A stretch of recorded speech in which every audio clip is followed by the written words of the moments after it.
Welcome, everybody. Today is August 27th, and the Board of Commissioners workshop meeting is called to order at 2:01. Will the city clerk please call the roll? Yes. Mayor Black? Present. Vice Mayor Hodges? Here. Commissioner Weinstein? Here. Commissioner Andrews? Here. Commissioner Douther? Present.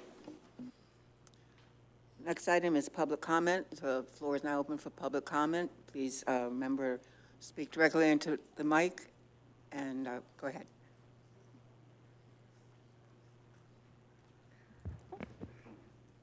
Good afternoon, Commissioners, Mayor, our neighbors at home. Just want to let everyone know that we have just started publicizing our golf tournament, which is October 11th. It's a Friday. And all members of the community and their friends and relatives and their enemies are welcome to come, because this does help the children both of Madeira Beach and Treasure Island, so they receive some benefits from our fundraiser. Thank you for your time. Does anybody else wish to speak? Public comment is now closed. First item on the agenda was to be the evaluation of our city attorney, to discuss that. But we have some members in the audience who I would like to give them a chance to see the presentation first. So we're going to move that to the bottom of the agenda. So therefore, the next item will be ordinance 2019-21 concerning liveaboard vessels.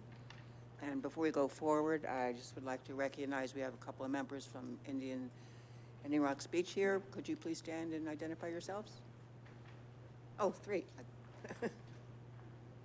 Well, welcome. Director Portel. Thank you, Madam Mayor. Give me 1 second.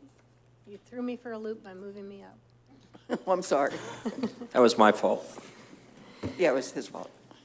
And I think that the city manager wanted to take the lead on this presentation on the liveaboards.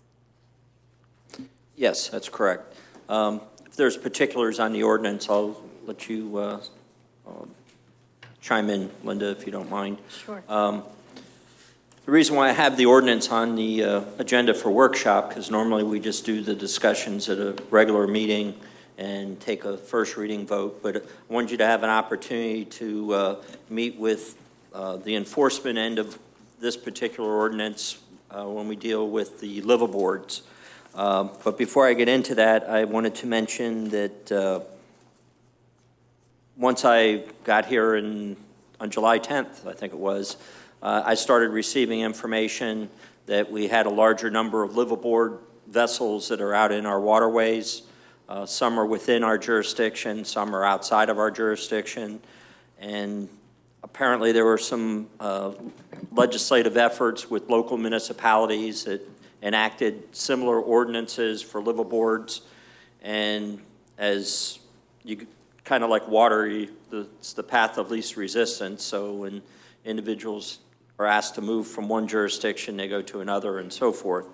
So we started looking at the different ordinances, and we met with Sergeant Trump from the Sheriff's Office and his fine staff of Marine officers, and looked at how they enforce things within the waterway and what ordinances would, that they saw that would be helpful in the way that we could regulate liveaboard vessels docking in our jurisdiction.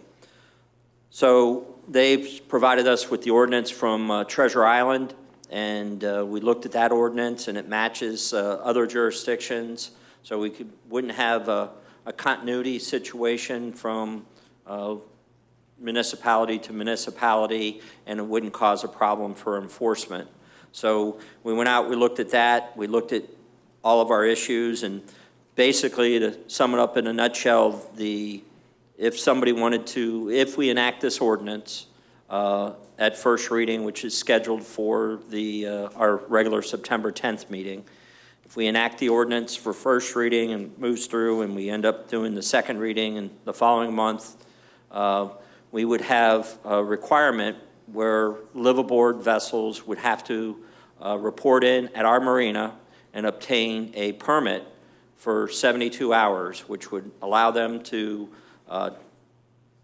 put anchor out as long as they were 250 feet off of any land mass that was here in our city, and they could stay there after they pumped out. They would get their permit. They pumped out their storage tanks, so we don't have pollution in the waterway, and that's another main reason why we want to regulate this, because a lot of times if we're not watching, we have sewage spills that occur, and we want to make our waters as clean as we can.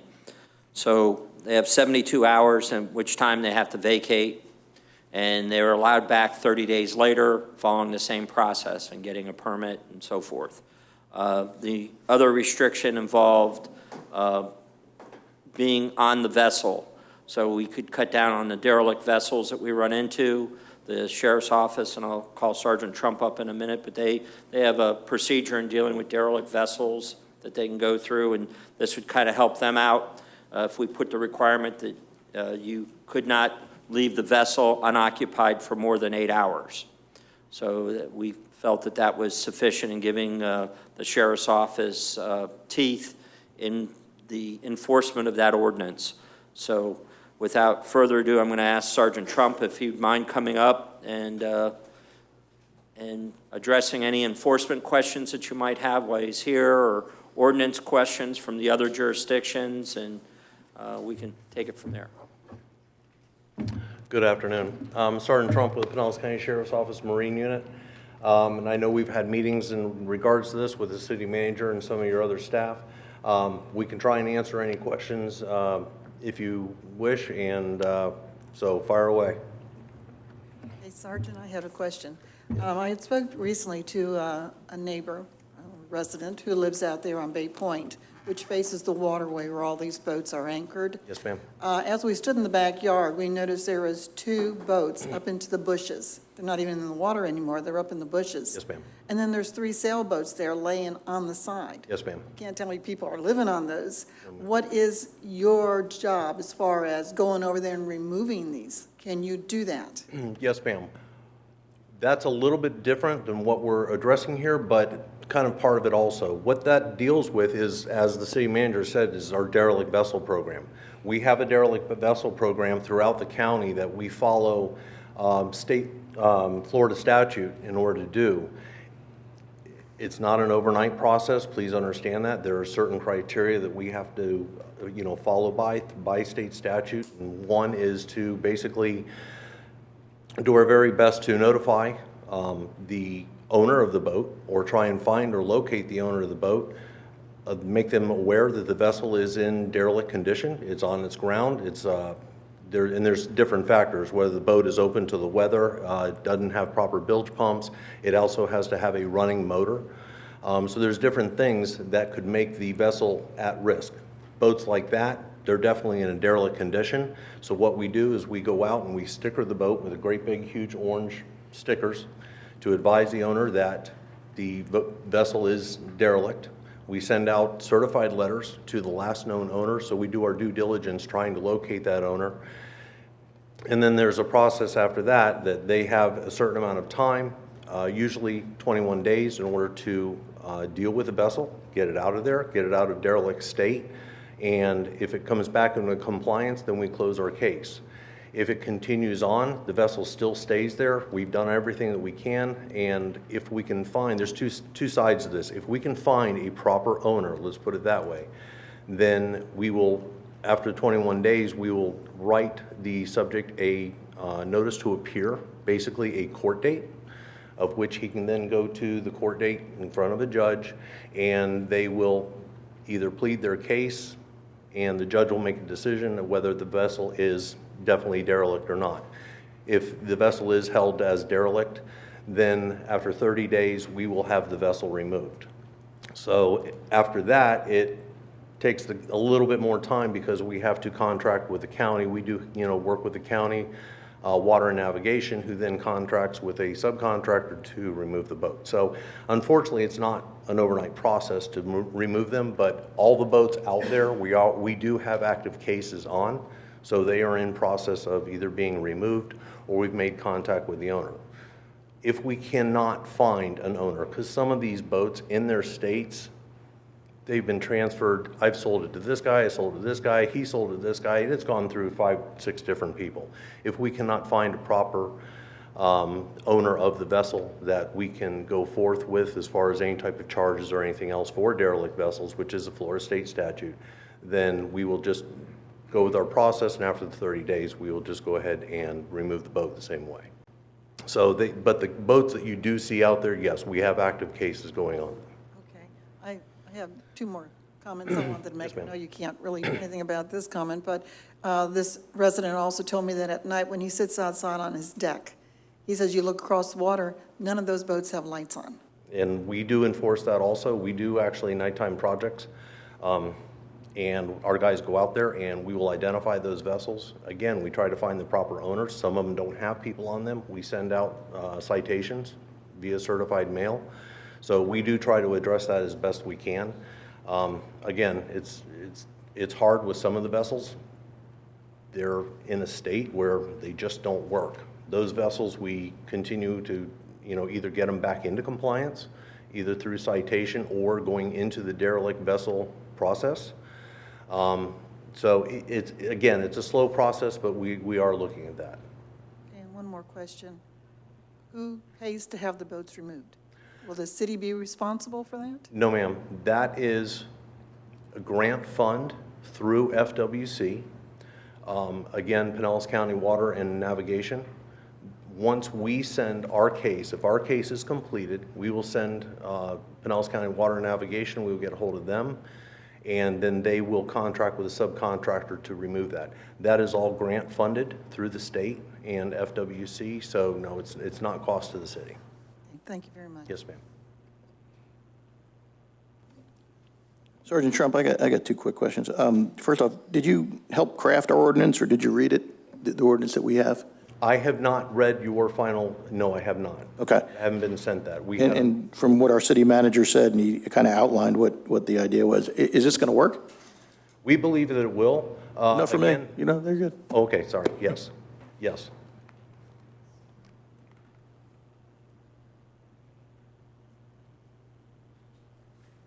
Anybody else? Any other questions that I can answer, or Linda? Just got one question. How do you enforce the boats pumping out? We do boardings on the vessels along with, and it's not just us. Coast Guard goes out and enforces it also does FWC. So all the local and state jurisdictions and federal jurisdictions, we will do boardings on the vessels. It's not an everyday thing that we will do, but we do boardings on them, and we ask to inspect their MSDs. If they're in proper functioning order and they have them locked, meaning most of the vessels will have either a portable, what they call as an MSD, portable toilet, or they will have a holding tank. The holding tanks are required to be locked so that supposedly the valves are locked so to make them in compliance so that they don't just discharge overboard. We also use dye tablets to check those tanks and check them, make sure they're not just leaking into it. Again, unfortunately, do you get those people that, they'll go down there and they'll unlock them because they don't want to take their boat over to the marina and get it pumped out? It's a serious fine. But does it happen? It does, unfortunately. But we try to enforce it as best we can. If we do come across somebody, obviously we'll write them citations, and it could go into federal regulations. So, but we do work on enforcing that, and we work with other jurisdictions to make sure they're in compliance. Thank you. Sarge, I'm sorry, did you have a question? If there's no other questions, Sergeant, thank you very much for taking your time and being here, and I'll make sure that you get a copy of the ordinance as it progresses through our... Great. Thank you, sir. Thank you. Thank you. And if I can just make one point, city manager mentioned that the boats are not allowed to be within 250. It says 200, we can make it 250. This is the spot to do that. Well, I'm going by my memory. I don't have it in okay. front of me, so if it's 200, that's what it is. So. All right. Because we matched what Treasure Island had and some of the other municipalities.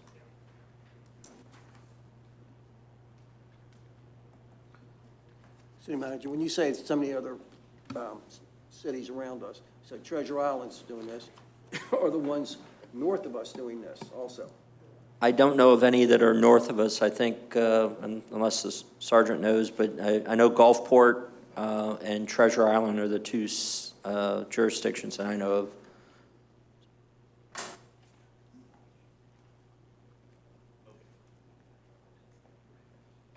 Sorry, Sarge.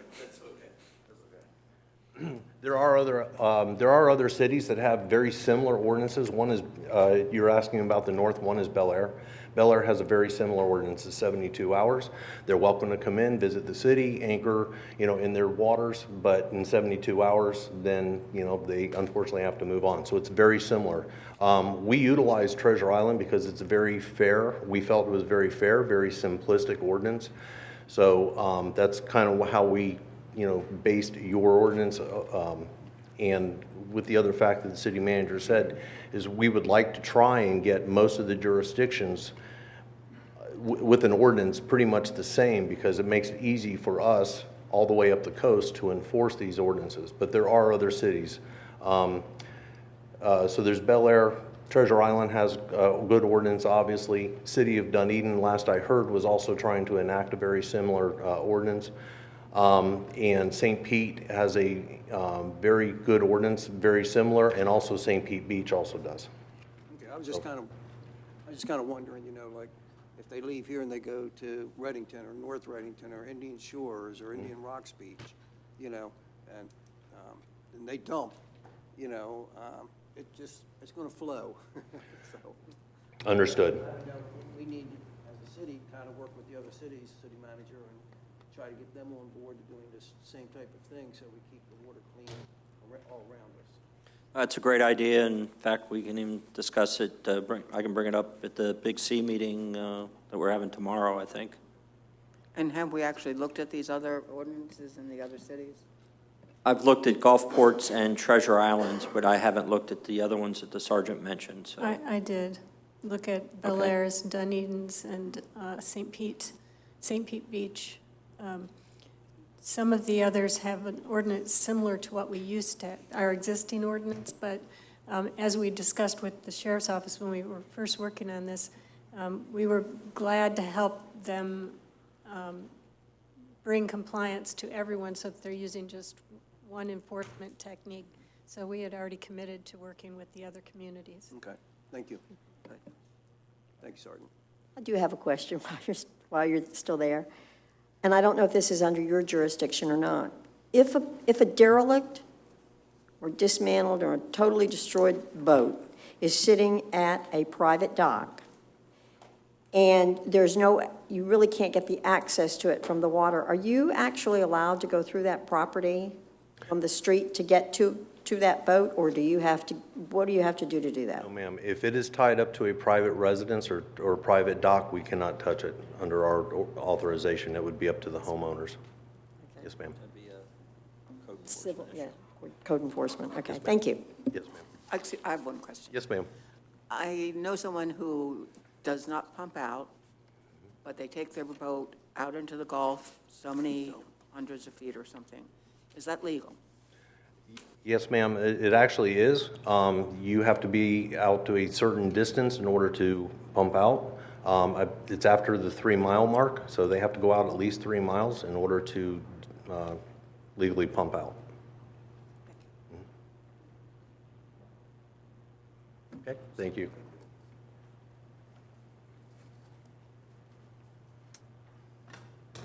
Any more discussion? The next item then would Can you be... speak into the mic a little bit, Madam Mayor? We can't Oh. hear you. Thank you. Thank you, sorry. The next item is the sanitation recycling fees. Yes. Madam Mayor and Commissioners, we're going to first start with a discussion of our recycling program. As you know, recyclable materials are collected by a private contractor, and we have Ian Boyle of Waste Management here with us today. Ian?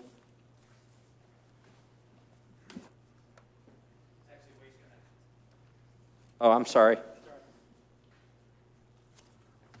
Thank you for clarifying that. Yeah, no problem. How's everyone doing? Thank you for inviting me. My name's Ian Boyle, Government Affairs Manager for Waste Connections. Cover 8 counties for the company, but for this contract, our yard is at 11500 43rd Street North in Clearwater. I was asked to come to talk about the recycling.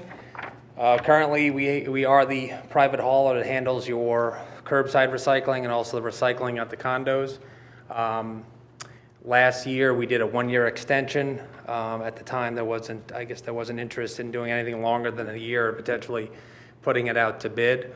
I can tell you, I know I came back, I was here a year ago to talk about, the issues that we were having, and those issues haven't gone away. Unfortunately, they've probably gotten worse.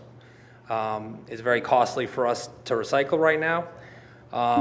One of the misconceptions kind of out there is that all the recycling is going to the waste energy or going to the landfill.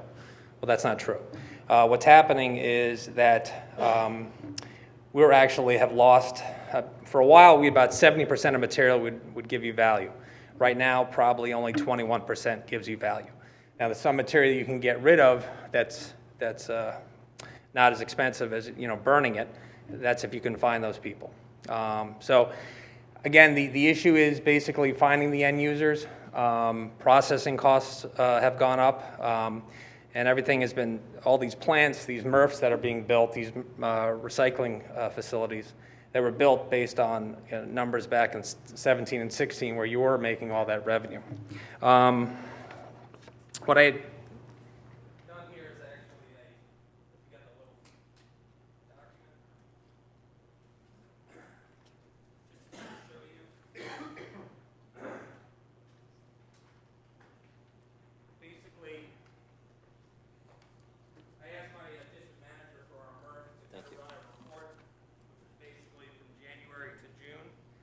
On there, about 23% of the material coming into our plant, and we do about, I'd say, 8,000, 8,500 tons a month. 23% was residue or contamination, 24% was glass, 32% mixed paper, 11% cardboard, 5% PET plastics, 2% steel, 1% aluminum, and then 1% each for the last 2 grades of plastic. In all those cases, all the revenue, as you can see on the right line, basically residue and contamination we're getting rid of at the waste and energy plant. Glass has never had any value. Actually, sometimes you have to pay to get rid of it. Mixed paper pretty much has lost 100% of its value. Cardboard has gone down 76%. PET plastic 10%, steel 22%, aluminum 28%, and then the different plastics 47 to 36%. So about 21% of our material we generated some revenue. So that's kind of what we're dealing with. As far as recycling contracts going forward, one of the things that we've been telling folks is that it needs to be looked at as a separate charge.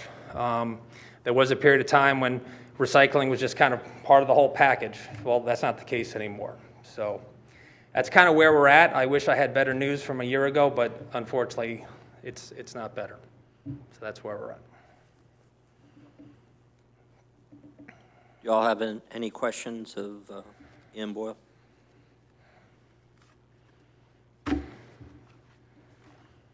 Thank you. Thank you, Mr. Boyle. No I problem. do have one question before we run off. Yep.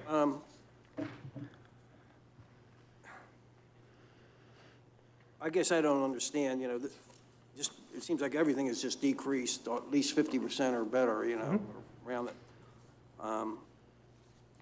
What are you doing with the other stuff? Are you able to get rid of it, or are you sending it to the landfill? What are you doing with it? Well, the stuff that's the residue or contamination, that'll end up going to the waste energy plant. The glass, which has no value, there's only one recycling processor for glass in the entire Tampa Bay area. So all glass is taken to a facility in Sarasota. When they're at a point where they can't take it, we've driven down there, and now we got to make a left turn and take it to a landfill or take it to a waste energy plant. One of the issues we have is that we're always trying to find buyers for our material. If let's say we have 100 tons of cardboard, they might say, hey, we can only take 20, 30%. but then a broker will come and actually make sure all that is good cardboard. So if we can't find a home for it, it does go to either a waste energy plant or to a landfill. But our district manager is working hard to try to find homes for it. So it's just, what ended up happening is that basically China cut off all the flow of recycled material.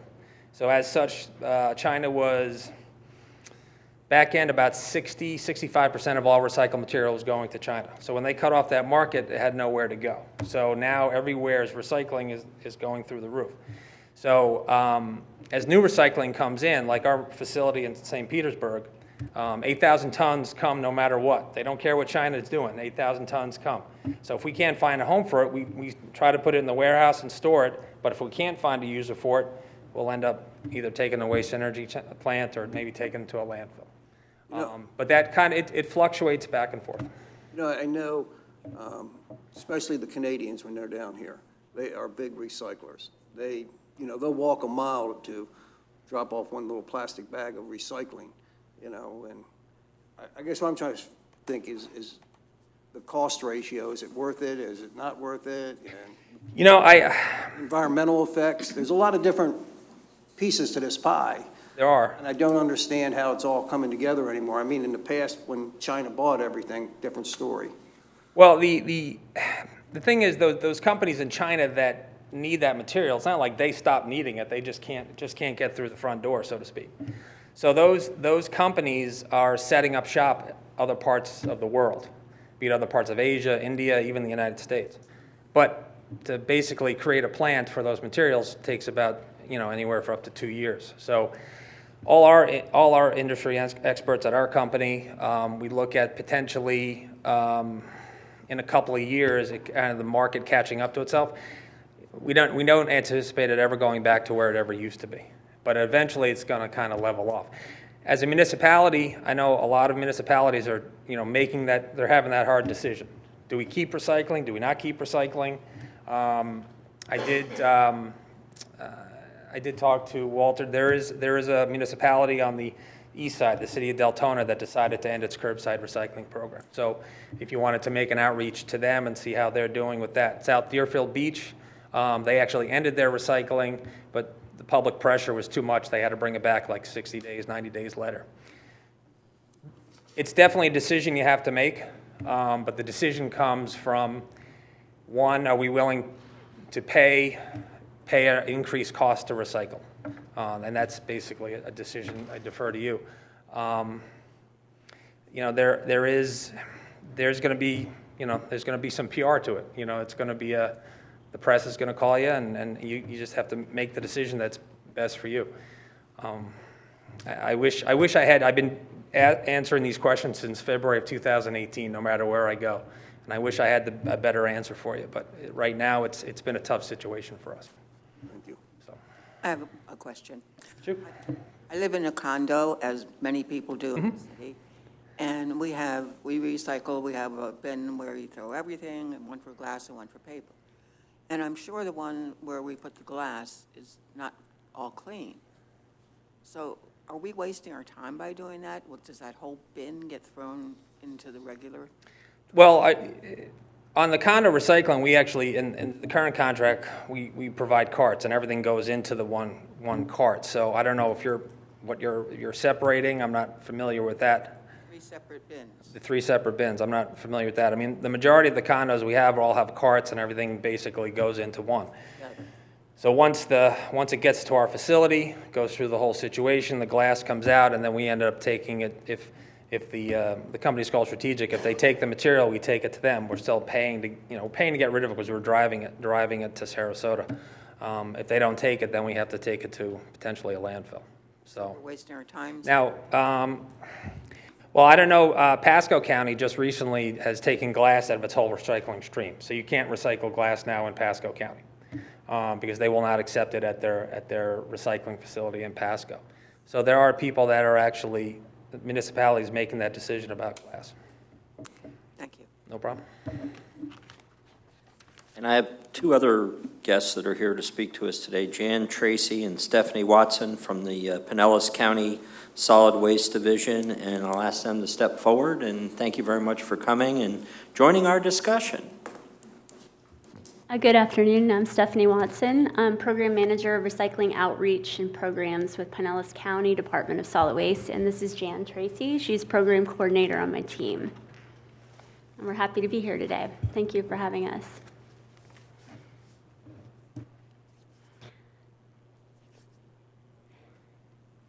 Happy to answer any questions that you have. I thought you were going to give us a presentation.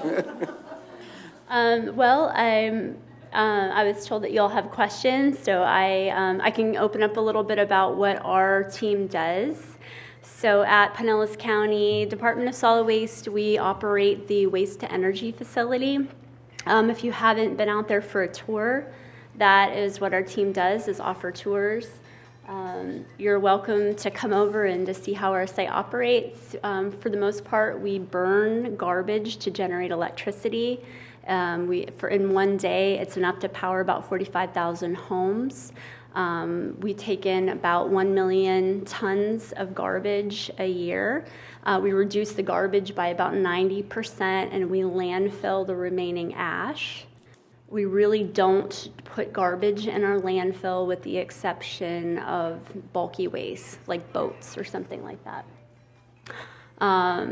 We operate on user fees, so we use the monies that we generate to operate some recycling programs. Our 24 municipalities have their own recycling programs, but we operate a small recycling program in unincorporated area, which is the drop-off sites, like the one you have at your municipal marina. That's 2,000 tons a year is about what we do. That's very small. Like, for example, City of Tampa would have 16,000 tons in a year, so it's a small program. We also are responsible for collating the information from all of the municipalities about what they take in their recycling programs. We call each of our municipalities annually, and we put the information in a publication we call the Recycle Guide. I don't know if you all have seen this. It's online, and it's also distributed through the Tampa Bay Times. And what we do is we talk to all of our municipalities, and we ask them for a consensus on what they accept in their recycling programs, and that's the information that we share with Pinellas County residents. So for the most part, when people ask, what can I recycle, that's on the second page. And I'll read it to you. So what can I recycle? Everything must be empty, dry, and unbagged. If you haven't heard, plastic bags do not belong in recycling. They gum up the works at the recycling facilities. We tell residents to place in their bin metal, food and drink cans, glass bottles and jars, plastic bottles and jugs, paper and cardboard. And we also have cartons on here, but we're looking kind of hard at that because cartons don't really have a market. The other thing that we offer is something called the A to Z Guide. It is an online tool. It's free to your city. Pinellas County maintains the information. We have about 450 items in that guide. A resident can type in gasoline can, find out the closest location to them for drop-off. Electronics, chemicals, propane tanks, all the items I just mentioned, you name it. So it's a free tool. We can give you the instructions. You can put it on your webpage, wherever you'd like, and that is for residents to use. And as I mentioned, we operate a tour program, and what we do is we bring in about 9,000 residents every year. We tell them how we manage solid waste, garbage in Pinellas County, and we educate them on proper recycling and waste reduction. And one of the main messages that we have is that we already have too much garbage. We're going to be at capacity in a few years. We're working on our solid waste master plan. I believe our team is presenting to the Big C group in November. So our landfill's going to be full in 83 years, and we don't have enough room for the garbage that we currently produce. So that's one of our main messages, is that we want to encourage residents to reduce what they produce, and what recycling is one of the ways that they can do that. Recycle the items that have markets, that are recyclable, because not everything is. And the things that aren't are what we call contamination. So we really don't want residents to put those items in the bin. And we want them also to focus on creating less waste. So we do have a asset in Pinellas County. It's our landfill, but it's finite, and it's going to be full, and we won't have anywhere to. So one of our goals is really waste reduction and educating people about recycling. So I'd be happy to take any questions that you have. I have a question. Yes. Listening to from Ian on the recycling, and less people are recycling and less they can do with it. So if we don't recycle it, but then he has to take it to you guys anyway, you know, what's the effect of all this with the recycling, you know, and the cost and everything else? I guess I don't understand, you know, if we put it in the recycle and then he can't get rid of it, so he's going to bring it to you anyway. It's just like a big circle to me. Yeah, I mean, I think that recycling happens because there's a demand for the product, and they call them commodities, and those commodities have values, and those values fluctuate. So I would venture to guess that your group's issue is, you know, a couple things. It's the materials and what happens to them, but it's also the public and the demand. You have a population that wants to be able to recycle. So where is that happy balance? One thing that, like Ian mentioned, is that, yes, the biggest buyer of the recyclable materials doesn't want our materials anymore. There's market adjustments. And it's a market-based business, but as Ian mentioned, you know, there's new plants that are being built. So, you know, I hear what you're saying. Recycling is, I would just venture to say that recycling is almost like a utility now, that people demand it and they want it. And to this point, we haven't really had any municipalities cease their programs. So last year in July, our department hosted what we call the recycling workshop, and we brought together all of our stakeholders. We brought together our processors, our end users, our municipalities, our not-for-profits, and we talked about this very problem. And what came out of that recycling workshop were 3 committees. One of them was to talk about glass, because a lot of people had concerns about glass in the program. One was to talk about enforcement at the curb, how to reduce contamination in recycling. And then the other one was contracts. And that contracts committee is a committee that gets together and talks about how to build recycling contracts that are fair to both the municipality and the processors. Because as Ian mentioned, the cost to process recycling has increased. And that's one thing that we're seeing as contracts, you know, depending on when they were negotiated, it could have been when the values were really high, you know, planning for those times where they're not. So the ebbs and flows of the market. So the county, is hosting a contract committee at our facility, at our administration building on September 10th. Waste Pros in the audience, they're a member. We have members from regional municipalities, Hillsborough, Tampa, and then also cities in Pinellas like Dunedin. And they get together and talk about what should be in a contract for recycling, how should it be structured, you know, what absolutely has to be included, contamination has to be addressed, education, how do we tell our residents what to put in, because we only want the materials that I mentioned on that list. How do we not get the food and liquid waste, or the styrofoam, or the plastic bags? We don't want those things in recycling because everyone incurs a cost. So that's something huge that we talk about. The public's confused. they're very confused. They're confused by the labeling, they're confused by the container colors, they're confused by the messaging that they see when they travel, when they go to Tampa or St. Pete or to your community. They see, maybe they're from Canada, like you mentioned, they come down. So being very, very clear with residents about what belongs in the bin and making sure that they know what to put in there. So I don't know if I answered your question, but I was kind of... Ian also said that there was a municipality or two that has done away with recycling, okay? How does that affect you guys and what we're doing? And yeah, you mentioned, I think it was Deltona. I don't have too much experience with, I've heard that they have. They're kind of the standalone community that has. A lot of communities are kind of adjusting, but it's sort of they're in the minority as far as stopping programs. Like I mentioned, all the 24 municipalities and unincorporated, Pinellas has not stopped their programs. You know, everybody's in different parts of their recycling contracts.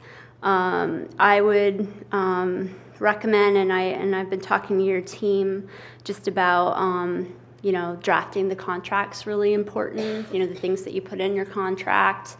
And we stand by to assist with that, and I've given them some feedback. We're a resource, the county's a resource. Anything that we can do to help. The contract committee has peers and resources too. So I don't know if that answered your question. Kind of. Okay. That way, yeah. Feel free to ask follow-ups. I remember when y'all had come to us before with a great PowerPoint message, and went through the whole thing. And it does seem to me to be an excellent alternative to, I think we've all gotten spoiled by the curbside recycling. I think it was very good and it was very useful for many years. But as a person that walks our city every day, I notice a tremendous, and I don't know the reason for it, but I notice there still are certain people that are very conscientious, put in the curbside only what's supposed to be there, but the majority abuses the curbside now. I have noticed that in our community. I've noticed it in other communities as well. So perhaps that is what we really need to concentrate on is as much as it. Yeah, there's enforcement. It's a very big step, after you've used the curbside. But before we ever had the curbside, we had the county, and we were all quite good about. Everybody was quite conscientious. Those who wanted to recycle or wanted to get rid of those items about coming to the city and dropping the materials off at Winn-Dixie or at the marina. So it certainly is. It's the biggest part of it is an educational thing. But I only did have one question after I rambled for a few moments. But I did have, did you say out of the 24 or the 26 municipalities in Pinellas County, how many have gone from curbside to Drop the off. program? Yeah. Did you say, were there any? I haven't seen that. I have seen actually the opposite, where some have removed their drop-off containers because those were not staffed and they were getting illegal dumping. So a little bit the opposite, but not going just to drop off. There also, the one bin for recycling does make it a little bit more likely that you're going to get contamination.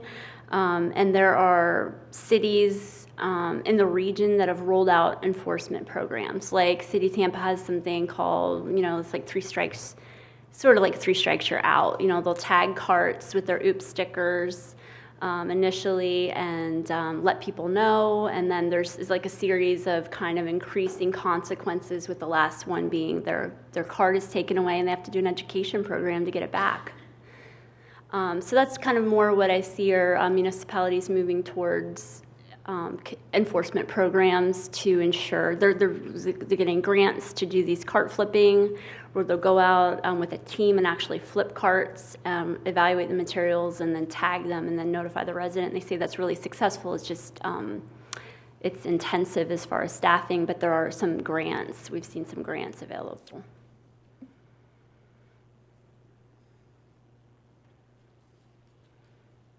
I feel bad now I didn't bring you a PowerPoint presentation. Oh, good. Any more questions? Oh, yes, and we have recycling guides available, so we can leave those with you for your residents. Great, thank you We do very have much. them right in the, we do have some of yours right on our shelves for people to take, yeah. Madam Mayor, you know, we have the three people from Indian Rocks that came here specifically for this. You know, they might have some questions that Ian or these ladies can answer. Gentlemen, do either of you have any questions you want to? Hi, yeah, my name is Andrew Nagel. I'm the commissioner at Indian Rocks BOC. You want to come up to the microphone, please, so everybody can hear you? Thank you for having this workshop. I appreciate it. I had a question for Mr. Boyle, and I think you were all touching upon it. Given that some of the materials have no value, if a municipality were to eliminate from the curbside program materials such as glass, mixed paper, and items that are frequently subject to contamination, would that reduction in the type of material that's put curbside be able to reduce the fees that we are paying for the Waste Connections pickup? Thank you for your time. Appreciate it. Thank you. Thank you.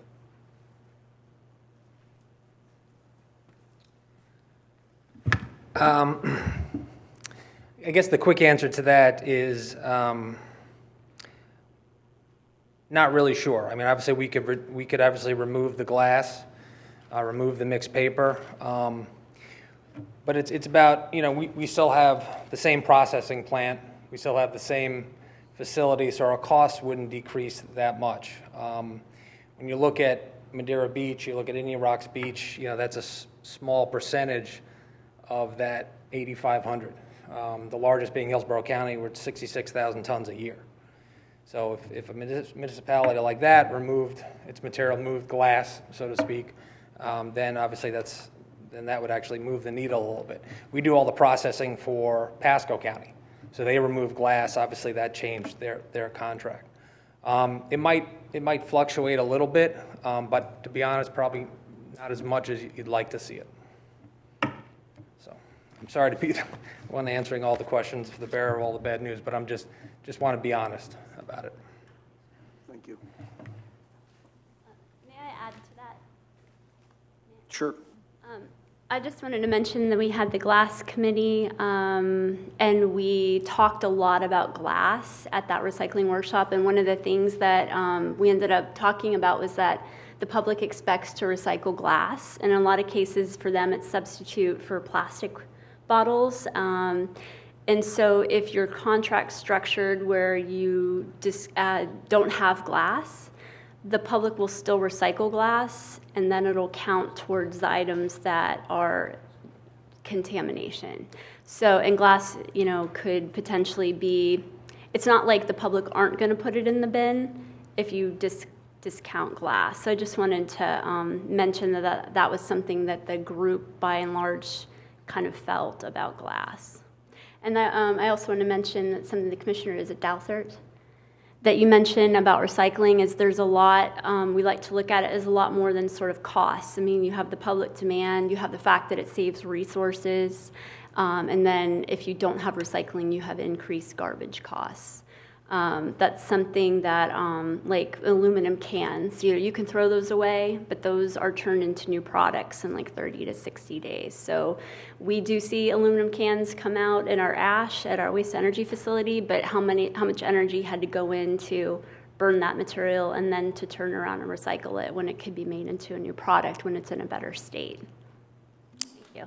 Stephanie, I have one quick question for you. First off, I want to take a hard pass on the landfill tour. Oh, okay. Yeah, okay. But It doesn't smell. secondly, what measures is the county taking to, if you say the landfill is going to be filled in 83 years, are we currently seeking new land for another landfill? I mean, 83 years seems like a long time, but it's really not when we're talking about what we're talking about, and especially if there's an excessive amount coming extra, it might be 50 years, right? So is there steps that the county's taking to look for more property, look for some other way to do this? I don't know how easy it is to find a landfill.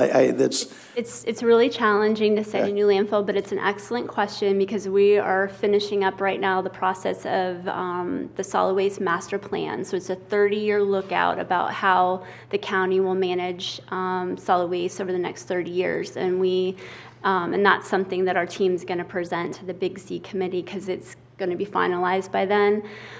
But it's 28 strategies of how to reduce the amount of waste that's going in our landfill. So it's kind of like a goal of zero waste to landfill. We don't want to send, we're still going to send waste to the waste to energy facility, but what ends up in the landfill, we want to preserve that. And things that change the life of a landfill, when you reduce the amount of waste, you're going to stay at the 83 years for a long time. But if you had something like a storm, that could potentially fill it up. So that's an excellent question because we are just finishing the process of looking at that, extending that precious asset. Thank you. Thank you. I'll open the floor for public comment now. Mr. Preston?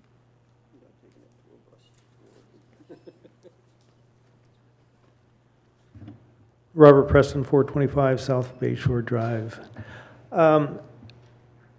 When I first heard about this in a meeting about the things not being recycled to like they were, I made a lot of phone calls. I called the state. I might even talk to you. But it sounds like contamination is a huge problem with any of the recycling.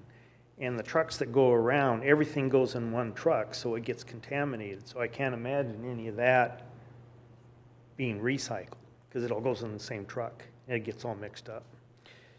And I guess one of the other quick questions I had was, is the landfill lined? Yes. Okay. So here in Madeira Beach, we could do things that would help our environment. One of those is batteries. I don't know if do you have a separate unit for batteries? We do, and I can give you our information afterwards.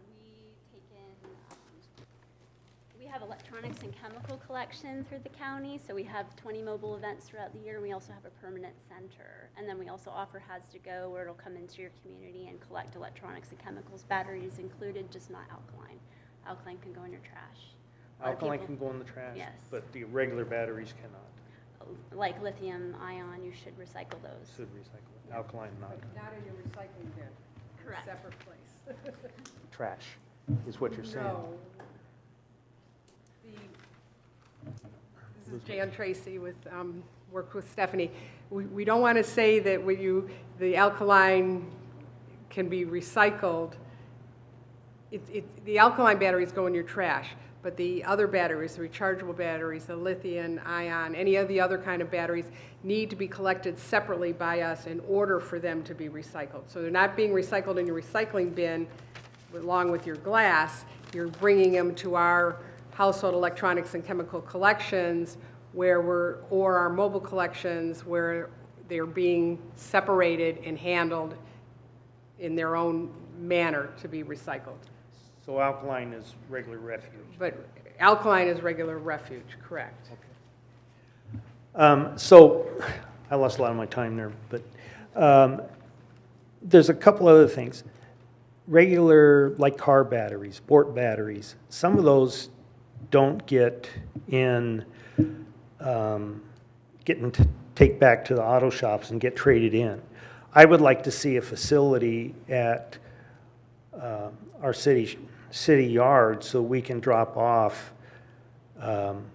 lead acid batteries and stuff like that. I think that's something that we need to do as well. As far as these lithium batteries and these rechargeable batteries and electronics, we need a place where we can deposit that.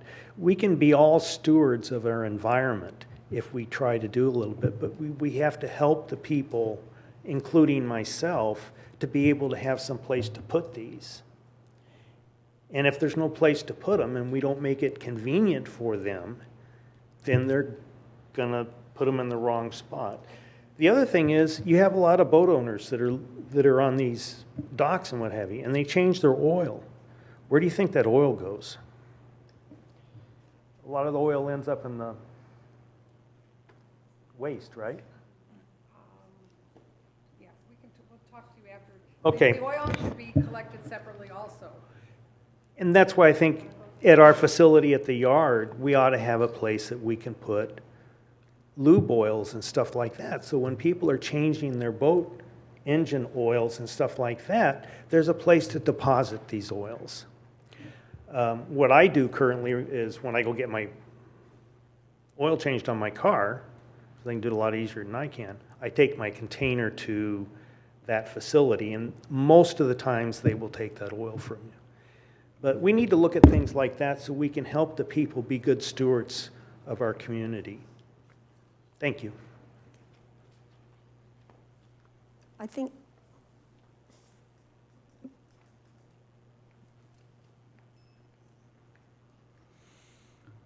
John Hendricks, 569 Normandy Road. I brought this up when I was on the budget committee last fall, I guess it was, or last summer. But everybody wants to recycle. I don't think there's a person in this room that doesn't want to recycle. But the fact is, there's no market. And I know you folks are here from the county to talk about recycling, but the very company that does the recycling is telling you there's no market for the recycled material. And it's going to these folks at the county. It's going to landfill, and it's being burned, and it's being stored in warehouses. And as much as we'd like to recycle, and I would like to recycle, there's no market. And I think it's time to let it die in Madeira Beach and address it in a year or in 2 years when the market comes back and we can viably do it again. But there's just no market now. Thank you. Does anybody else wish to speak? Public comment is now closed. Next item on the agenda is fireworks contract discussion.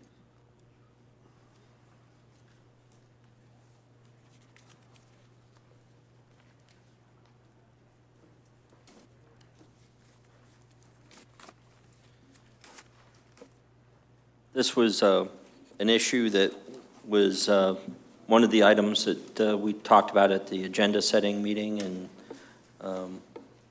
so I put it on the agenda for further discussion. No, okay. Since I got my picture in the paper for this, and I think Wayne, where did Wayne go? I think I got him a Pulitzer Prize for this, with his reporting on it.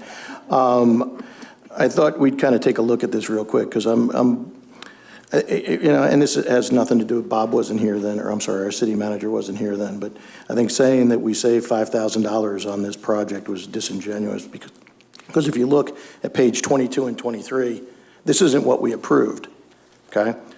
If you read this and you read what ended up happening, we didn't approve this. This never came back before us. I'll take you now to page 46.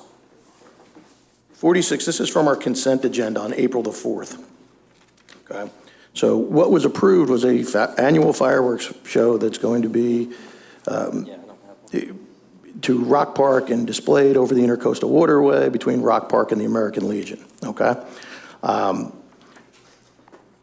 That didn't happen. And as far as I know, it never got sent to anybody here as far as moving the display. It also said the city's intention was to seek outside sponsorship. We received no outside sponsorship. If you look at page 63, and this is where I really kind of get a little excited about this, we have the cost of a barge here for $17,800, okay? Well, folks, we had no barge. So where is the $17,800? okay? If you look between pages 29 and 45, we never got this proposal, okay? We were never told that there was any other options. We were given one option, and that was we were going to have it right where we always have it, on the barge between the two municipalities. And again, never came up. We had discussions, and obviously I asked about it in a May workshop, and it never got spoken about. And I really want to know, again, where is that $17,800, okay? And why were we never informed of the change? The last thing I wanted to point out is on page 74 are the minutes of that meeting, okay? On that May meeting, if you look at the paragraph before the end, you'll look through this, and nobody told me, you know, we didn't get told that there was any other plan in place. We got told we weren't able to get a barge yet. My only question that night, okay, if you guys remember, my only question that night was I was receiving calls from residents about not having a barge for the 4th of July, and did we have a barge? And you see the explanations that I got, okay? I don't want to beat a dead horse, okay? I also know that, you know, $30,000, I'm sorry, isn't all we paid for this. We also paid the Pinellas County Sheriff to guard the stuff for $4,300, and I know we didn't pay the fireworks company that money. So I'm not trying to clear my name. I'm not trying to do anything. I'm just trying to point out that if we are going to approve these things, if there's a change, I know things happen, man. I helped with this fireworks display for 3 years while I was the rec director. I helped. There are always snags that come into play, especially on the last day or the day before. But if there are going to be changes in this, we need to be informed on this, okay? We need to be, and Bob has assured me that that is going to happen in the future, but, you know, no more Jonathan Evans days. How about that? Because, you know, this is completely ridiculous that we weren't told about this. And I never was told that we had a change in location. So when residents came in my store and asked me about it, I said, we're having it right where we normally have it. Never told, never told, okay? Again, I'm not beating a dead horse, but I don't think we have all the facts here, and I just wanted to present my portion of it, okay? Thanks, guys, for listening. Maybe I'm misinformed, but I thought that this $17,000 for the barge was funded to us by the company we dealt with.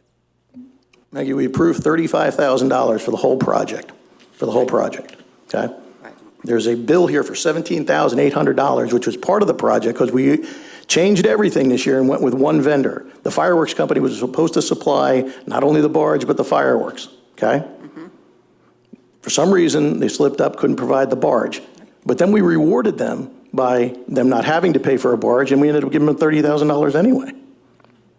Not sure what happened to that money. I can't do the math on this. But you see a bill here for $17,800 for a barge, and we didn't have a barge. We shot it off land for free at the school. So where did the money go? Where did the money go?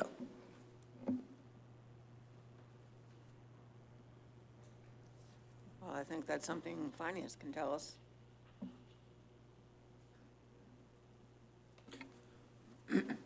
I'll make sure that we go through the records and have a accounting for that. Thank you, Bob.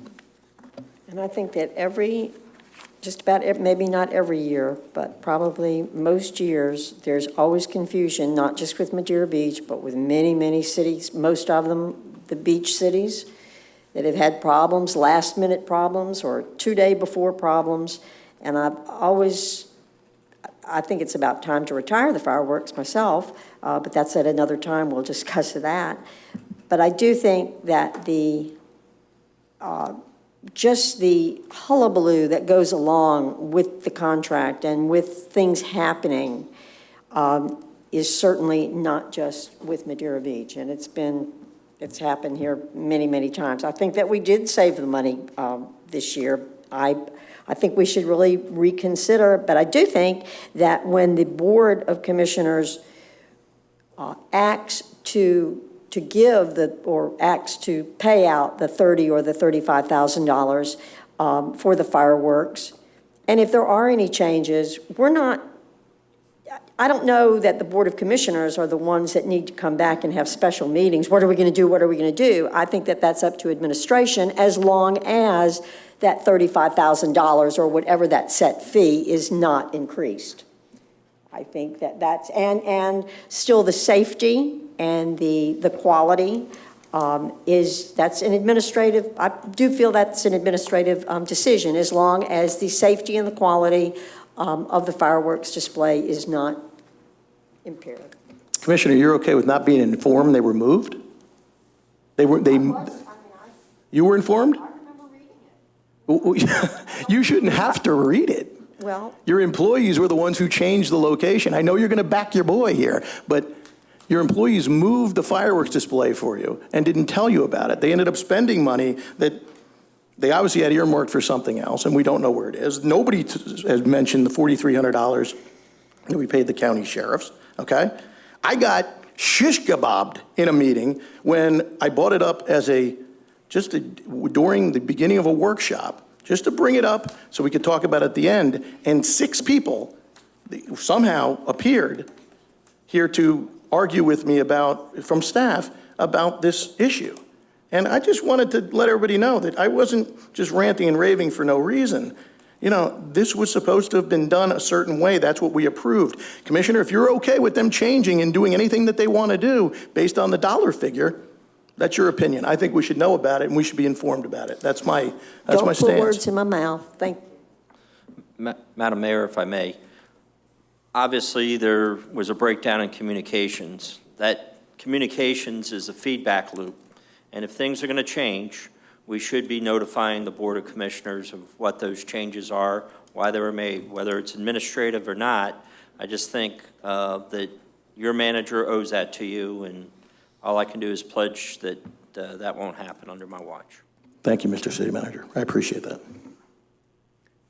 Just note of explanation. The payment to the sheriff in the past, and I don't know if this existed when you were here, Commissioner, but it was paid by the rec center. Now, I already talked to Jay because that's how we had done it in the past, and I indicated to him, because he made the case, that really wasn't fair, and we're probably going to change that in the future and move that money around. And the money to pay the fireworks comes out of non-departmental. And I don't want anybody getting the impression that we paid for something here that we didn't get. We didn't pay for the barge.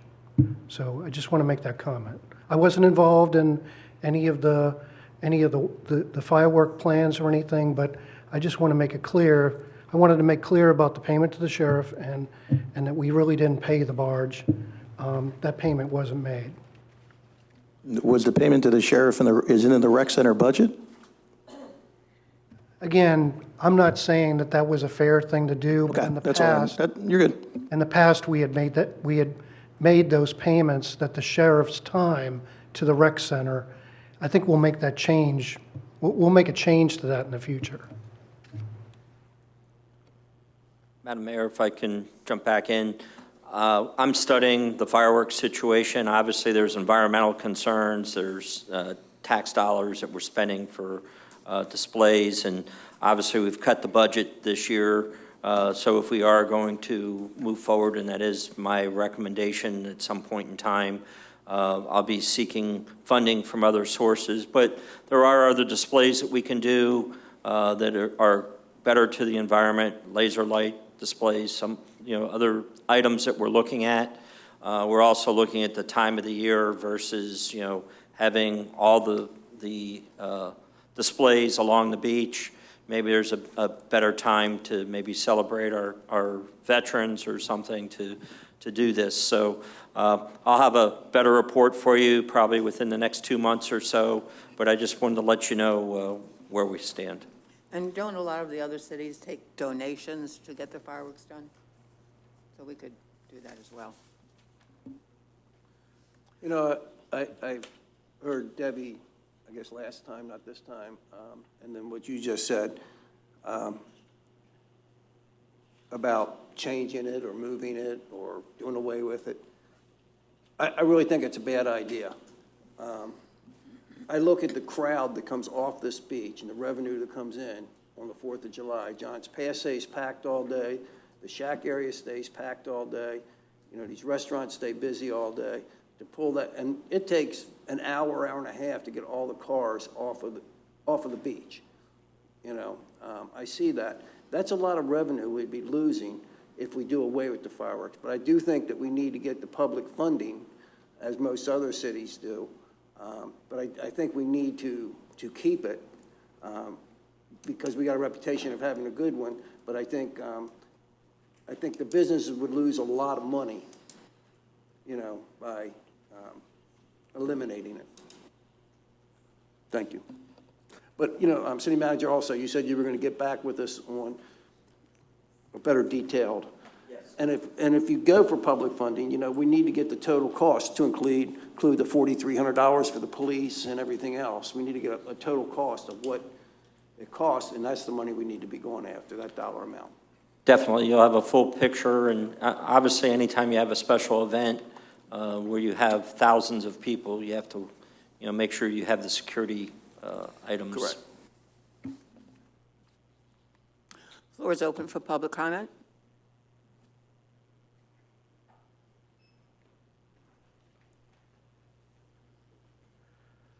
Robert Preston, 425 South Bay Shore. I think I'm becoming more of an environmentalist than I really thought I was. I'm in favor of not doing regular fireworks. I've tried to plant the seed in a couple of occasions, not doing regular fireworks, but utilizing our Rock Park and doing a laser show. If you look up on the internet, the laser shows for 4th of July are just totally amazing, with music and dancing people and flags flying and fireworks that look like fireworks, but we're not harming our water. I was doing this because of some of the things I know that they were harming the turtles.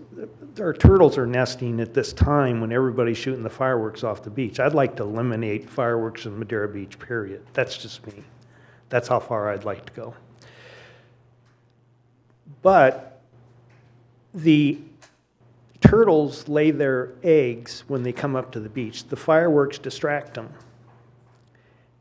And then the sound from the fireworks prevent the embryo from attaching to the inside of the egg so that they can mature. I don't know if you're aware of that. I went to the state, I went to Sea Aquarium, I talked to, for hours, different people about the effects that these fireworks have on our birds and wildlife in the area. And, again, just like I said before about the trash and the way we do with our waste, we need to start becoming stewards of our environment so that our children and grandchildren still have these things around and we don't scare them all. You're hard-pressed to find a bird on the island out there with all the fireworks that are going on. I don't know where they go. Maybe they're just flying around or they're just hunkered up someplace. But, it's tough to find wildlife around when that's happening. And many people and their dogs, they give them drugs just so they can get through, the 4th of July. And it's not just 4th of July. It's the month before and this the month after. They were just shooting fireworks last weekend. I don't know if you heard them or not, but they were. So anyway, that's where I kind of stand.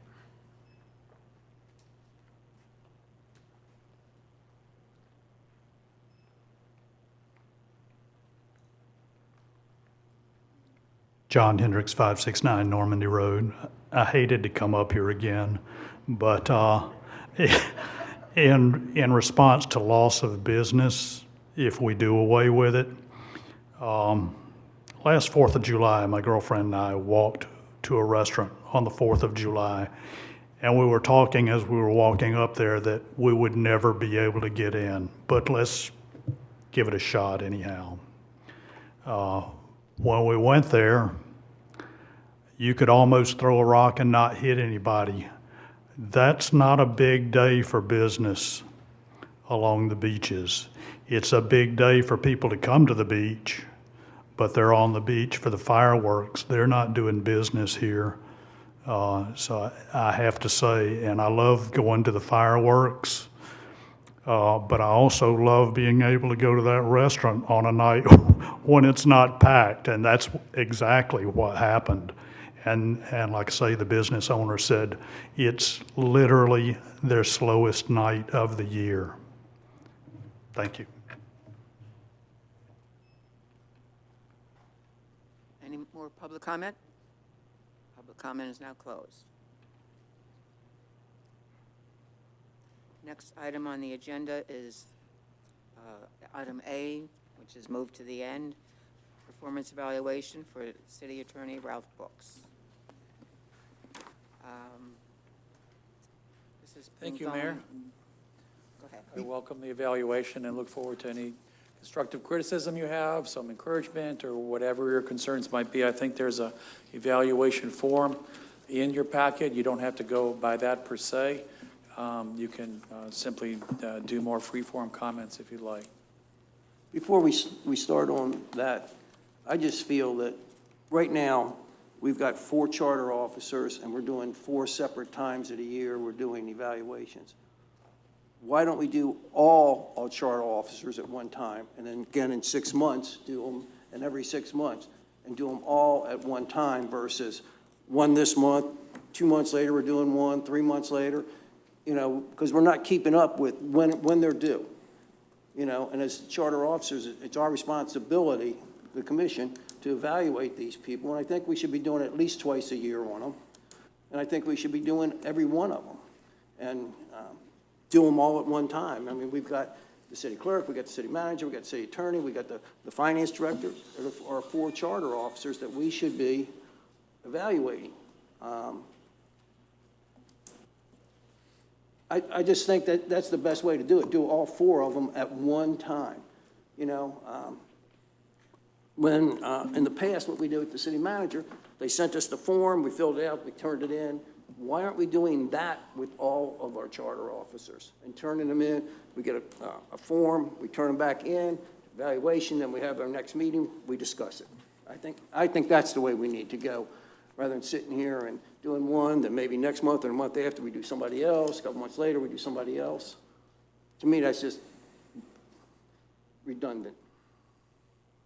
Thank you.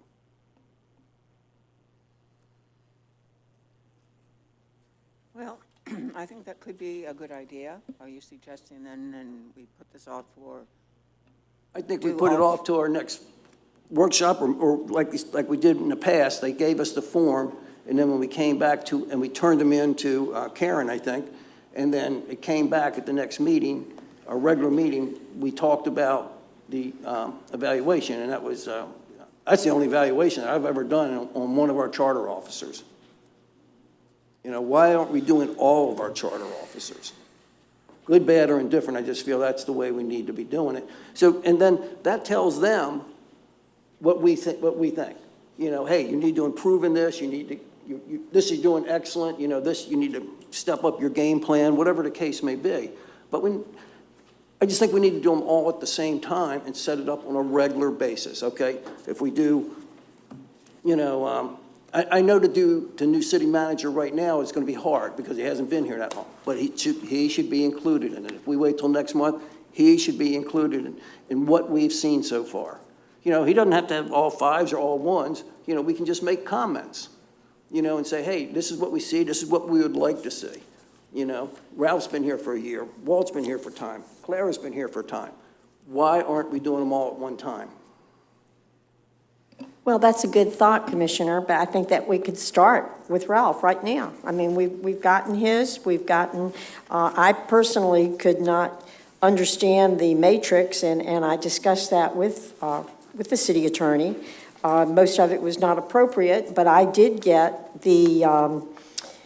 I asked for a job description of the city attorney, for instance, and I was unable to get that from our HR, but I did get the request for qualifications, which basically is a job description for the city attorney, and he has been here since 2017, so I would think it's appropriate to talk about it at this time. And start the process, okay? But in other words, you're not going to do 4 at one time. No, not 4 at one. Well, I think it's great to have it on a on a continuing basis, but I think to get 4 at one time and do all 4 of them, for instance, within a month is I don't know, I think that might be a little excessive. I just say that I think it's a good idea, a good concept. I just think that we should start it and do this one and then do the next one. Well, I think we've been discussing this for quite a while now, as to whether or not we should do the city attorney evaluation and when it's going to happen. And I think maybe just today we can just say whether or not he's doing a good job, and then go forward with another process in maybe 3 months, and then evaluate all 4 of them. I agree. I mean, I'd be happy to start. I don't want to be the negative Nelly here, but I've looked at a lot of different attorney bills that have come through this city, and we have a hodgepodge of people, and I'm not saying they're bad attorneys or anything like that. We got a whole lot of attorneys that are working for this city right now that are on the payroll. And frankly, I don't understand them all, and I don't think that they're all needed, and I think that we've made a lot of mistakes, and there's been some miscommunication and some bad advice that's been given. I won't go through every one of them here because I don't think it's appropriate, but what I would like to suggest is this. In the past, we've had a firm doing this that kind of handled all of our affairs that specialized in beach communities. And I'm not saying that we bring back them, but I do think that at this particular point in time, Ralph's been here for a while, I would suggest, just so we're making sure we get the best bang for our buck, I'd personally like to go out for RFP and take some requests, and let's see what else is out there. Again, we can go through all these things little by little. I don't think this is a place to rehash all that, but I would suggest that we go to RFP. I'd like to make a comment on this too. We are residents of the city. We don't have the degrees that you have as a lawyer and attorney. And I feel too at times that we'll be discussing things on the board here, and I personally, to help me, wish that you would step forward and say, okay, now if we go this route, this is what the circumstances are going to be. And then again, if we do this, this could be the outcome. This would kind of help us make a decision in a lot of cases, thinking that, well, we got to stop and think. This sounds good to us, let's do this, but if we do, the city's going to get sued. So we need someone there to guide us. And I feel like, Okay. Ralph, what you could do to help me, I don't know about the rest, but to help me, is to explain things clearer to us, or me, to say, this is the way it should be done. And if it is not done this way, this is the consequence. Okay, I'll work on that. Okay, thank you. Thank you. That's interesting. You should say that, Vice Mayor, because that's the conversation that I had with Ralph earlier, that I personally felt, I know that you've certainly served on the commission for more years than I, but I was not understanding sometimes the consequences that might be. And yes, we decided that we might even be able to establish a time when the city attorney will be available to us, at City Hall locally, so that we don't have to have the phone conversation or texting or whatever. And I think that will be, I think that will eliminate a lot of concerns that I might have had. And then the other thing was, when I was looking through the request for qualifications, there was another item that I remember that we used to have for previous city attorneys, and that was a list of perhaps legal issues that the commission needs to know about as a whole, okay? And so the city attorney said, yeah, that's a good thing. We need to reestablish that. So I'm comfortable in retaining the services of our city attorney for right now, and maybe we need to be a little bit more proactive as well, and request the attorney to do what you said and what I suggested. So I'm comfortable with retaining Ralph. Now we have I'll work on explaining the consequences of the Right. actions, and then also having some hours available at City Hall to meet with any of you that want to. And then also I'll have a report or list of legal issues that I could do at every meeting, or maybe a memo that gets circulated. And I will say that Anytime I've called you, you've called me right back or answered the phone immediately. So, as far as that's concerned, I think that's I'll good keep thing. that up, yeah. I do have a good rapport with the new city manager. We're getting along pretty well and exchanging information. Well, that's important.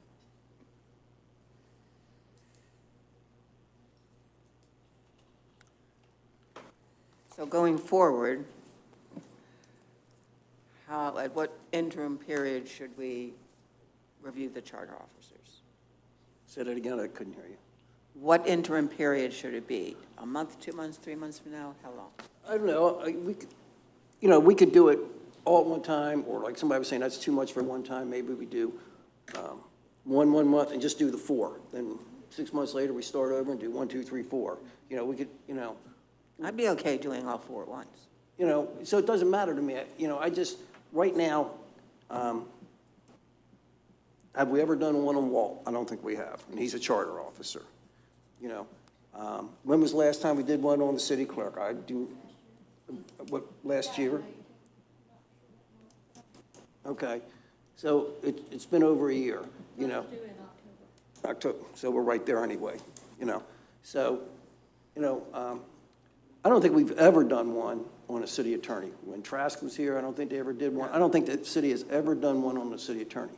Yeah, it needs to be done, I agree. But, because he's a charter officer, and is he working for us, or?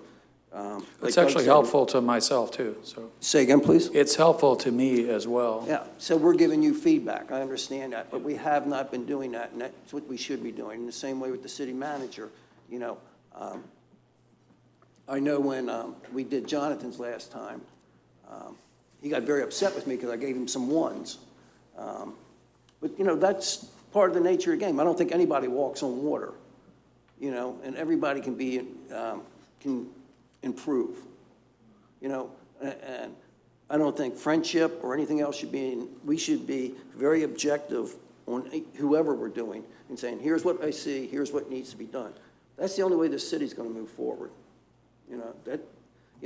And it kind of like Mr. Andrews said, do we send out a request and see, if he's still in the ballpark price-wise? I don't know. There's just a lot of different things I think we need to look at. In the past, I believe, Mr. Pierce, I think your evaluation was always done by the city manager, and then he's supposed to bring it back to us. Not you, Mr. Daniels, but Mr. Evans did. He was supposed to bring it back to us once he completed your evaluation for us to make comments, and we never received it. Never received it. So I do believe the finance director was always under a little bit more of a guideline with the city manager instead of us like the other 3 are. But he is still a charter officer, so it's still our responsibility. He answers to the city manager, I understand that, and we could have him, okay, month number 2, if we do 4 months, number 2 could be the city manager doing Mr. Pierce's, and then bringing it back to us, and that's the one we could discuss that month. There's a lot of different ways we could do it. Yeah, there's ways we could do it. We just have to figure out what we want to do to make it work best for us in the city. Go ahead, Doug, say something. Things are working hard. I'm good. I just don't think, an RFP doesn't hurt anything. I think if we're going to sit here and say that we're very happy with Ralph's work, that's fine. I got no problem with you saying that. I disagree, but I have no problem with you saying that. What I am saying is we do have a very hodgepodge setup in our legal system right now. We have a land use attorney. We got a labor attorney. We've got a bunch of scattered attorneys handling different cases. That may be what this is all about. I don't know. My thought is if you have a firm, then you're getting one group. If you need to hire an outside attorney, that's a separate part. I know that we're not in a good shape, financially in the legal realm because we keep going outside and getting more people. I don't mean to bring it up again, but for a grievance hearing, we went out and got 2 separate attorneys to defend our city manager and to guide our civil service commission for a non-binding, non-judicial hearing. Okay? Waste of money. And who approved that? I don't know. I mean, I know that the city manager wanted that, and I know Ralph also reports to us, but who gets to make that call? Who gets to do that kind of stuff? I think we just need to really, really do an intensive search. Let's see what we can find. Maybe Ralph is the best choice. Maybe all these other costs are the cost of doing business, and I'm okay with that. But I want to know for sure. I want to know for sure. I want to hear it from one voice. I don't want to hear it from 9 different attorneys. That's just my take on it. And doing an RFP doesn't hurt anybody. It shouldn't hurt Ralph's feelings. If he's giving us the best price, then there shouldn't be a problem. But I want to be able to combine everything together so we see what we're paying for. That's all. Madam Mayor, if I may, there's one set of attorneys that are involved with our insurance carrier. So if there is some civil litigation that's there that's covered under our insurance, they have a law firm that deals with that. Do you want to clarify that for me, Walt? Yeah, through our present insurance company, we have a dollar limit up to $100,000. And once we reach that, then it's on, and the city has to pay for that. And I think the dollar allocation 2 years ago, we did exceed that. There were just multiple suits out there. But I think the city paid a nominal, I think it was like, maybe, it was under $10,000. You know, this is not my... Each year we have that $100,000 that's applicable to that year. You know, being an attorney is not my area of expertise by any stretch of imagination. You know, but I do understand that attorneys specialize in different areas. And if we need to bring a specialist in for this or that or the other, I understand that. You know, it just needs to be explained to us, you know, why. I think that's a lot of what Mr. Andrews is asking. Explain to us what's going on, you know, so for the different Some of things. the attorneys were hired by the prior city manager's direction at his choice. He wanted to have an independent, objective land use attorney rather than myself. I'm perfectly capable of answering those. There was the grievance committee where we had a couple different parties there. And when you're a lawyer, you can only represent one of the parties. The city manager wanted to have a separate attorney, so that increased the cost there. We may not have as many of these attorneys under the current city manager. So I'm hoping that we'll reduce the overall legal expenditure on many of those items. Mr. City Manager, can you get back with us on this, on the attorney situation? You know, do we really need to have a land use attorney or a separate land use attorney, or, you know, does Mr. Brooks's expertise cover it enough or not? You know, in your opinion, and it's just, once again, that's your opinion. You're not an attorney either. I understand that. So, you know, but I can get together with the city manager and we can work out those issues. that's what I think we need to do something. I do too, but I'm comfortable with staying instead of going out for a request for qualifications at this point for continuing on our current track until at least the first of the year, and then possibly, because we do have a new city manager, and I think that if he and Ralph and the rest of us feel that we need to go for request for qualifications, request for proposal, that we should do so after the first of the year. I'd be willing to wait. Well, perhaps that's the time we should do all 4 evaluations, is starting with the first of the year. That's fine with me. Just point of clarification for me. Are you talking calendar year? Are you talking fiscal year? I just need to know when I need to get them ready for you. I think I was talking calendar year. Calendar year? Okay. So, and I know Clara's is due in October, so hers would, I was going to say, she'd probably be first in line because, you know, and then that would give you time to do Walt's and et cetera, et cetera, et cetera.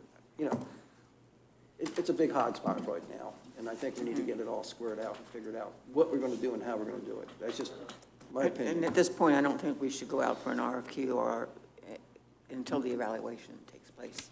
Okay, we can wait till the evaluations. Any more discussion? Floor is open for public comment.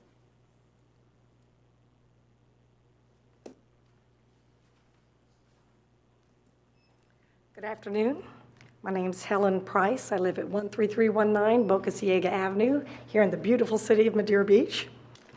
I agree with Commissioner Douthert that we need more and regular reviews of some of the people that work for us kind of on a contract basis. And I believe there's one very good reason why our city attorney should receive a poor performance evaluation from this board. I was shocked to learn that our city attorney actively participated in sending a letter to our state attorney with negative and false accusations about our city government. Specifically, he conspired with the Commissioner of District 1 to draft a damning letter against our city clerk and the Commissioner of District 3. He tried to get our city investigated. He did this to aid our District 1 Commissioner in her quest to gather evidence to fire our city clerk and try to humiliate the Commissioner of District 3. Mr. Brooks knew the information in the letter was not true, yet he worked with the Commissioner of District 1 to send the letter anyway. He never discussed what he was doing with the other Board of Commissioners. A lawyer should be advocating for and fighting for his or her client. Our city attorney should be advocating for and fighting for our city. He should not be working against it in any way. I'm a lawyer, and in my wildest dreams, I would never think of writing a letter with false or any kind of negative information about one of my clients to anyone, much less the state attorney, much less try to get something investigated about my client. Our city attorney's #1 job is to protect the city, and he failed. In my opinion, Mr. Brooks should receive a negative performance evaluation. More than that, he should be replaced. And it upsets me greatly that my tax dollars are paying his fees.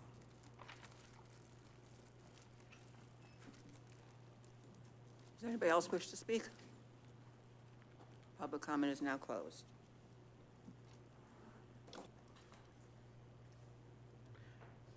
Madam Mayor, I just wanted to take this opportunity to, I know it's not on the agenda, but just distribute the tentative budget to the board, and also to indicate that we're having a meeting with the Budget Review Committee tomorrow at 1 o'clock, and at that time, I'm going to go through probably a half an hour presentation, or just a description of what's included in the budget. A lot of the recommendations that are in the budget is what they presented to you and what the board did approve. So I would encourage any of the board members that are interested to come tomorrow, and if there are any questions that you have, you can hear some of the dialogue that we have with the Budget Review Committee as well. We're also encouraging members of the staff to be present as well. And also, the city manager has booked some time with you on Friday. I know it's not that much of time, but if you do have questions, and if you're not able to attend tomorrow's meeting, but you still have questions, then we can answer them. Or if you want to call me at any time, any questions that you have that you're stuck on or you don't understand, I just want to make sure that I'm accessible along with the city manager in answering any questions that you might have. I'm proud of the document, and I'm also very happy that I've had the Budget Review Committee to rely on and to provide input during the last couple of months. They've been very, the assistance and input that they've been provided is excellent. So that's all I wanted to say. Thank you. Before you adjourn, I just wanted to bring up something. I'll be as quick as I can.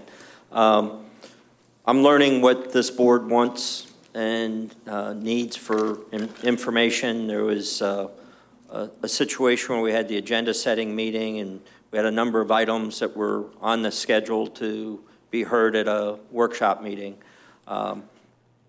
Obviously, I want to try to keep us moving forward and looking at issues that we still have to discuss and handle, I understand. So I just wanted to get an idea from the Board of Commissioners. How would you like to do that? And I think I discussed it briefly before we came into the meeting with the mayor. And Mayor, you had a comment that you wanted to make, I think. I'm sorry. What basically involves, you know, we kind of talked about this because I know there's a number of issues, and we probably had 12 items, I think, that were scheduled for a workshop meeting. And I'm trying to keep our meetings moving forward. And I guess kind of some of the ideas that were coming towards me were, let's look at the regular commission meetings that we have once a month, and let's try to structure those so they can move through an agenda at a relatively good pace where we still get public comment and information to make those decisions, but maybe the staff presentations or some of those items that we can discuss at a workshop meeting, and try to keep maybe each topic to 10 or 15 minutes at a workshop meeting so we can move through it. Obviously, we had a number of issues here today that we spoke about that I thought were key issues.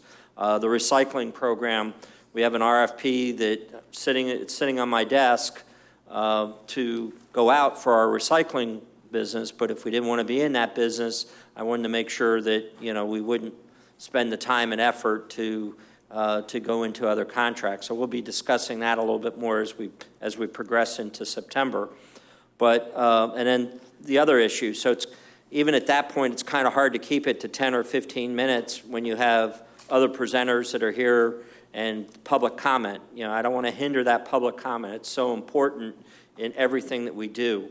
So, but I am trying to look at how we can streamline issues or items that we can bring up, and not that I want to limit your discussion either, but just try to stay on point.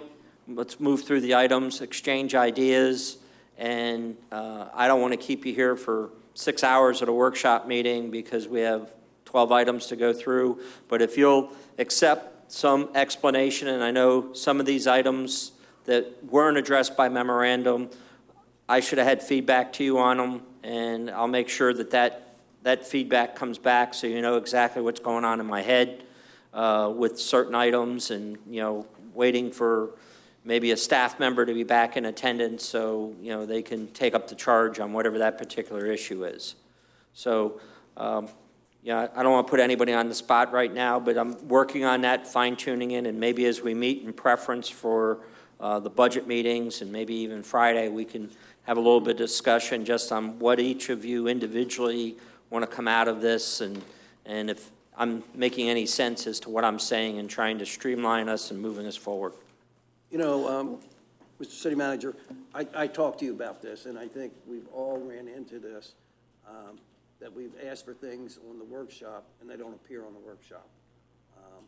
I know I have many times. I know just about everybody here has asked for things. And all I'm asking for is that, you know, if we have 12 items, you know, tell us, okay, these 6 items are going to be moved to the next workshop. Let us know what's going on, because I'm walking in and I'm just picking up my packet and I'm going, what happened to the other things we asked for? You know, and we don't know, and we're not being told, and that I think is more disturbing than anything else. You know, okay, we'll get to that to the next workshop or whatever. You know, I think that's what common courtesy that we need to be told. Hey, your item was pushed. We didn't think it was the high priority. Here's the high priority ones, and yours will be on the next workshop or whatever. I just feel that needs to be presented to us. And I have a comment about the streamlining of our meetings, because I've gone to a couple of county commission meetings recently, and to the regular meetings, and apparently they have their workshops, they discuss things, that's like we do. They go to the regular meeting, and it's boom, boom, boom, because they've already talked about it. So the item comes up, sometimes there's a presentation, sometimes there's a little discussion. but pretty much it's been talked about. So when they call for the vote, I mean, it happens really quickly. So if we can get to that point where we've already discussed it instead of rehashing it over and over, I think we'll do a better job. Good. Thank you for the feedback. Thank you. Well, with that, it's 3:45 and the meeting is adjourned.